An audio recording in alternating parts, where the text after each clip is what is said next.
How does land grabbing deals with the objective of eradicating poverty? And from your point of view, what policies should be implemented? Well, land grabbing is really one very important issue that we have to that we are addressing when we are discussing what will be our intervention with our development partners. And it is of particular importance in those countries where the food security issue and nutrition issue is particularly, let's say, serious. Agriculture as now one of, and more in particularly sustainable agriculture is one of the key policy objectives and one of the key policies that the Commission is pursuing with this new development policy.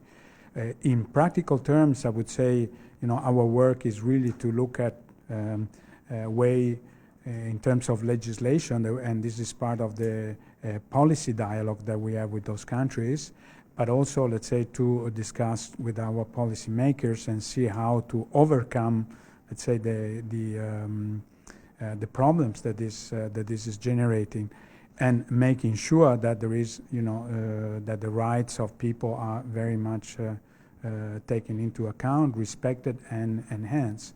So it's really, I would say, from the perspective of development policy, much linked to the dialogue that we have with our development partners. Is there where you can find solution, let's say, to avoid the problems that this phenomenon is creating. How much influence does the Commission have nowadays over multinationals? What can you do? Well, of course, once more, with the new agenda for change, private sector is really coming as a key partner, and by private sector we mean all the actors that we found in the development in the country with whom we have external assistance. With the multinational, of course, is a bit different because they operate at the global scale. So, but we are also a global player. So we have several instances in which we have discussion with them. We have discussion not only in the framework of our development policy, but if you take, for instance, the energy sector, and if you take into account the commitment that the EU has taken to provide energy to people in developing countries, we discuss with them also, are the same people that we discuss when they discuss about European energy policy. So from that point of view, we are platforms that allow us to pass clear messages on, how intervene in a development situation. Of course, things are not the same, and we are pushing, let's say, corporate social responsibility activities to make sure that the real needs of the people are respected, and then particularly that the activity that this company put forward are sustainable in the sense of the sustainability, in the sense that they are not harming the prospect for the future generations. We recognize their role. I mean, we certainly recognize the role of some of them in pushing forward innovative idea. If you think about telecommunication, now we are using what I would say has been some part of the innovation that the presence of this company has brought, particularly in Africa, in terms of producing data, monitoring policies, and so on and so forth, notwithstanding, all the issue linked to the transfer of money and all the benefit linked to the remittances. There, the Union, the Commission, has put forward very clear objective that they want to reach in order to minimize the costs that this transfer make up, and therefore have more resources going to the final beneficiary. Could the fiscal union lead the EU towards a better Europe with a real equality and less poverty, and will it be possible?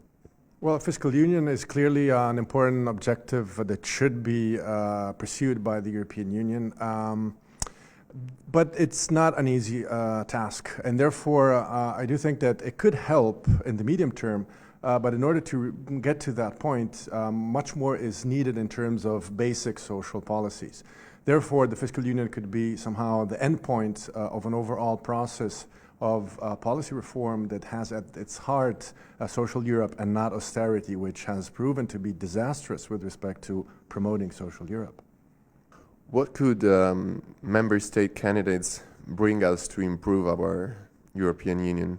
And are they opportunities or threats for us? Culturally, it's a great opportunity to further expand the European Union. Economically as well. Socially, it's a bit more challenging because, as we have seen with respect to the other former candidates that are a part of the European Union, we had a number of social issues that had to be put aside in order to avoid conflicts with the new countries. More in general, there has been a demand for more market and less state intervention on the part of the new member states that at the time were candidates, that has created a number of challenges and problems with respect to the expansion of social Europe. So I'm afraid that the same would apply with the current candidates, or even in the future for other candidates. That would be culturally and economically, it could be very positive, but with respect to creating social Europe, it may be slightly a problem. I'm not saying that for this reason we should not expand Europe. We should really consider, though, that the social pillar of the European building is of extreme importance, and under some circumstances we may consider it even more important than other pillars within the overall building. Qual è il futuro dell'Unione Europea e possono le nuove generazioni riuscire a rafforzarla, o è più facile che si possano fare influenzare da alcune correnti che puntano all'indebolimento di questa? Quello che sarà dipenderà un po' da noi, no? Dipenderà da come noi sapremo indicare alle opinioni pubbliche europee le convenienze dell'Europa, ma credo che questo sia un lavoro, diciamo, che è iniziato da tempo e che naturalmente non parte da zero, perché tutti capiscono che un'Europa debole indebolirebbe ancora di più i nostri paesi.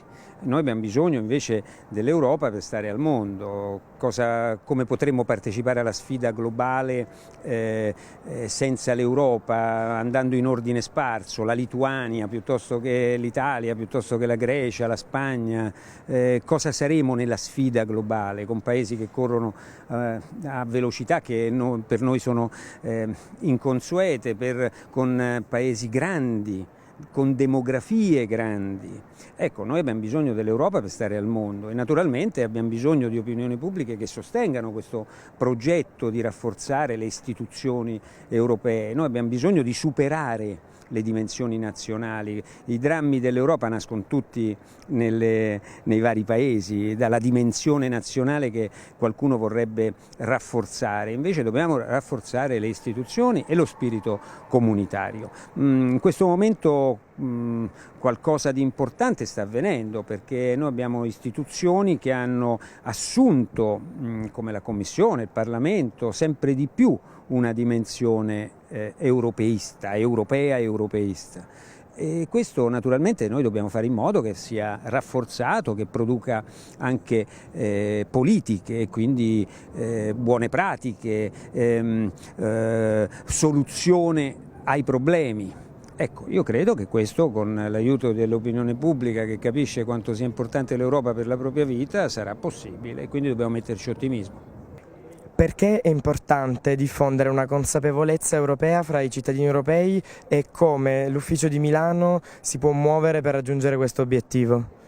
Che ci sia bisogno di diffondere consapevolezza tra i cittadini, in modo particolare tra le nuove generazioni, i giovani, gli studenti, della fondamentale importanza che ha il progetto di integrazione europea, credo che sia indiscutibile. Nessun problema, compresi quelli che sono trattati qui a Expo, delle sfide della nutrizione, della cooperazione allo sviluppo, della sostenibilità ambientale, possono essere affrontati in una dimensione nazionale. C'è bisogno di Europa non solo per risolvere i problemi all'interno dell'Europa, ma perché l'Europa sia a sua volta protagonista di una politica mondiale che affronti questi nodi. E sono i nodi del cambiamento climatico, della sostenibilità ambientale e così via.